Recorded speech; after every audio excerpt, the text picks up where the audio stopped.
কবি মল্লিকা সেনগুপ্ত,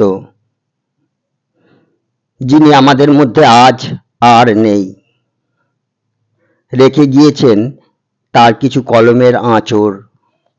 তাই নিয়েই আজকের লেখা দ্রৌপদী জন্ম, মল্লিকা সেনগুপ্ত। হস্তিনাপুরের এক গৃহবধূ সেই আমি আবার জন্মেছি। ভারতবর্ষের দিকে যে মেয়েটি এই প্রশ্ন ছুঁড়ে দিয়েছিল, স্ত্রীকে পণ রাখবার অধিকার কে দিল স্বামীকে, তার মতো প্রতিবাদী হাজার বছর ধরে কখনো দেখেছ?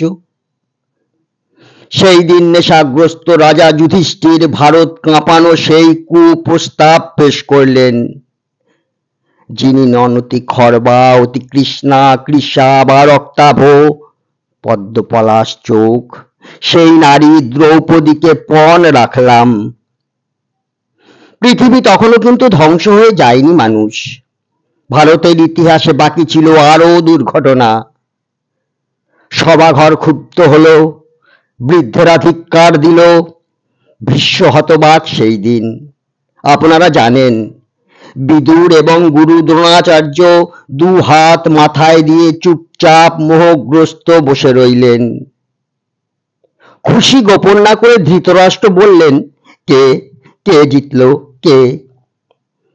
পিন পতনের শব্দ শোনা যায়, সভাঘর এমন নীরব। দুই পক্ষ উদ্গ্রীব। শকুনির পাশা বলে উঠল, জিতেছি। উল্লাসে পাগল কর্ণ হেসে উঠলেন, আর ওই দুর্যোধন বললেন, প্রতিকামী দাসী দ্রৌপদীকে নিয়ে এসো সভাঘরে। আমার প্রথম স্বামী অধমুখ, দ্বিতীয়ের অবরুদ্ধ ক্রোধ শান্ত করেন তৃতীয়। ফাল্গুনী, তুমিও এত ক্লীব ছিলে হায়।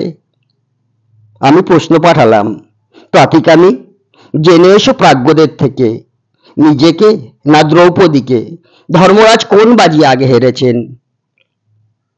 উত্তর এলো না কোনো। পরিবর্তে ধর্মরাজ বলে পাঠালেন, রজস্বলা একবস্রা, কাঁদতে কাঁদতে তুমি শ্বশুরের সামনে দাঁড়াও। টেনে ধরলেন চুল দুঃশাসন এসে, সেই মেঘবর্ণ চুল, যেখানে ফাল্গুনী তুমি মুখ গুজে শুয়েছিলে নরম নিশীথে। কন্দর্প নিন্দিত কান্তি ভীমসেন এই চুলে খেলা করতেন। এই চুলের সুগন্ধে স্নায়ু শান্ত রাখতেন রাজা যুধিষ্ঠির। মাতৃহারা সহদেব এবং নকুল এই চুলের রহস্যে ভুলে থাকতেন শোক। স্বয়ং জননী কুন্তী এই চুলে খোঁপা বানাতেন। দুঃশাসন সেই চুল টানতে টানতে প্রকাশ্য সভায় দাঁড় করালেন এক অসূর্যম্পসিয়া মহিষীকে।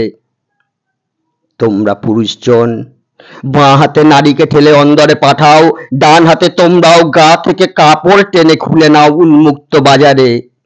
তোমরা বিধান দাও, তোমরাই বোবা হয়ে থাকো। পুরুষে পুরুষে যুদ্ধ, প্রতিশোধ রমণী স্ত্রীলতা হানিতে। স্খলিত বসনে সভা ঢেকে গেল, দ্রৌপদী শাড়ি খুলল না। তন্তুর কৌশলে আমি প্রমত্ত কৌরব ঘরে লজ্জা রাখলাম। ওরে দুঃশাসন শোন, শত দেবতাও এসে তোকে বাঁচাবে না। মহাযুদ্ধে পাণ্ডবেরা প্রতিশোধ নেবে এই দারুণ লজ্জার। ধিক কুরুবৃদ্ধগণ, ধিক ঠুঁটো জগন্নাথ ভারতবাসীকে। আপনারা চুপচাপ বসে দেখলেন এই অধর্মের জয়। শাড়ি শাড়ি আর শাড়ি, রেশমের 7 রঙে ঢেকে গেল কৌরবের সভা, তবু গিট খুলল না। লজ্জা বস্ত্রটুকু তবু থেকে গেল দুঃস্বপ্ন শরীরে। শরীর দুঃস্বপ্ন কেন? লেলিহানে শরীর ছুঁতে চেয়ে পুড়ে গেছে নগর বন্দর। এই মুখ চুম্বকের মতো টেনে এনেছিল নদী তীরে অসংখ্য তরুণী। আমার মতোই এক অভিশপ্ত রূপসী, না আমি স্বয়ং? কে যেন আমার মুখ দেখে বলেছিল, থেমে থাকা ইতিহাস। তোমার সৌন্দর্য দেখে অন্য সব নারীদের বানরই লাগছে। কে বলেছে? বলেছিল জয়দ্রথ বনবাসে তাড়া করে এসে, হে পুরুষ, রূপ দেখলেই কেন হাতের মুঠোয় চাও জ্যান্ত মানবীকে? না পেলে তারই শাড়ি টেনে ধরে অশ্লীল হাসিতে তার মুখ কালো করে দিতে চাও। বলো দ্রৌপদীর বহুপতি বেশ্যা অতএব। আমি যদি বেশ্যা হই, তুমিও পুরুষ বেশ্যা কর্ণ মহামতি। তোমারও শয্যায় আসে বহু পত্নী, বিবিধ স্ত্রীলোক।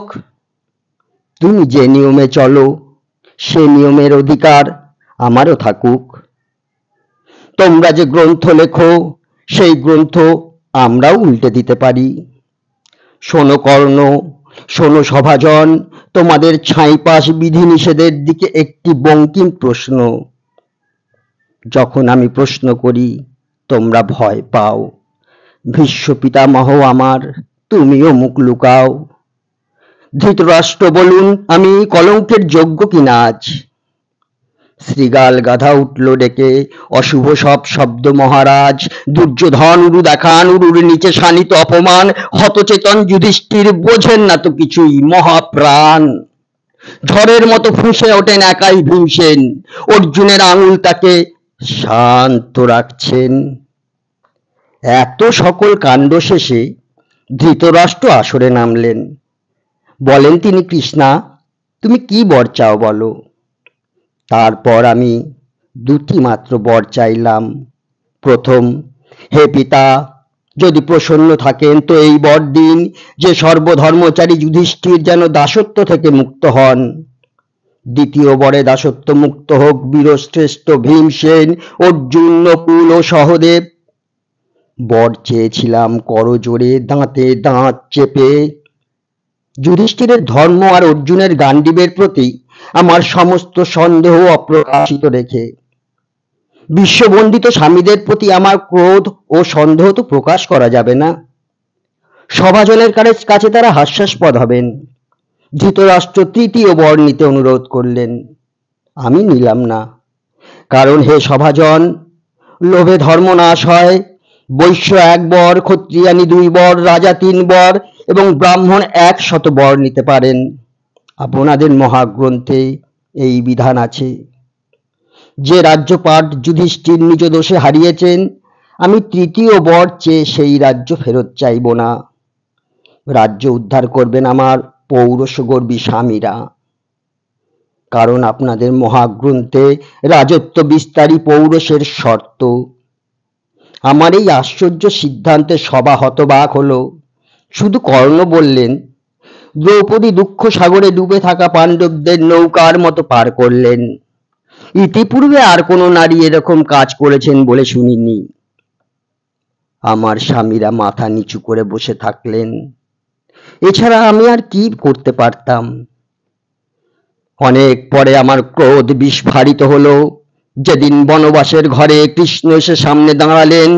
কৃষ্ণ, তুমি এসেছো যদি শোনো আমার কথা।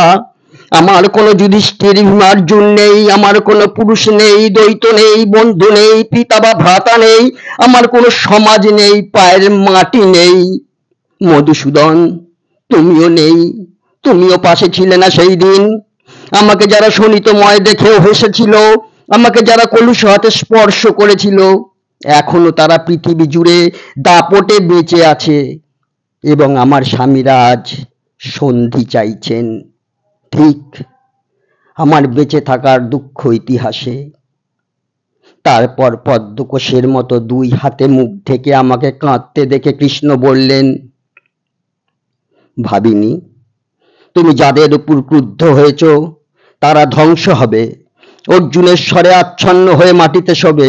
তুমি রাজ মহিষী হবে যদি আকাশ পতিত হয়, হিমালয় শীর্ণ হয়, পৃথিবী খণ্ড খণ্ড হয়, সমুদ্র শুষ্ক হয়, তথাপি আমার বাক্য ব্যর্থ হবে না। আমার অপমানের ক্ষতে সেই প্রথম মলম পড়েছিল।